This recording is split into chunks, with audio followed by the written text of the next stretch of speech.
Did you see this during the Pakistan Super League cricket match? Now then, hit the stumps if you can. Come. Is this actually a legal cricket fielding position?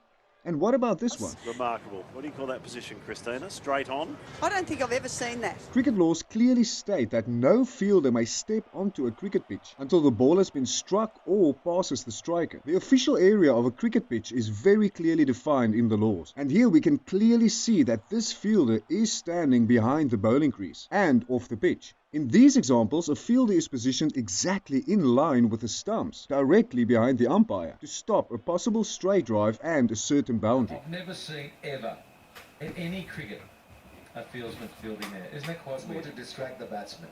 Nothing else, just to make him a little uncomfortable. Is it in the spirit of the game? Well, it's legal, lawful. It was frowned upon, and everyone looked at the rules, and of course there's nothing in the rules that says that you can't put a field out there. That has become quite an accepted position in T20 cricket. Why don't we see this more in cricket? If you have to defend a single like this situation, this is the best spot for a fielder to immediately be ready at the bowler stumps for a quick throw-in. You won't find these positions in any cricket handbook. And I'm not even sure what you call them. You can call it unconventional or against the spirit of cricket, but that doesn't mean that it's illegal. You can see the picture of that. That is Brumbrella. I mean, you know, some people may say outlandish. A lot of the field placing is actually in your face, meant to irritate the batsman, get into his mind. I like that because then again it's questioning the batsman's temperament. But just look at that. I mean, I have not seen anything so surreal. 1, 2, 3, 4, 5, 6 people, you know. But look, it's a tactic it's a very left field, it's a very unorthodox tactic, but when it gets the partnership,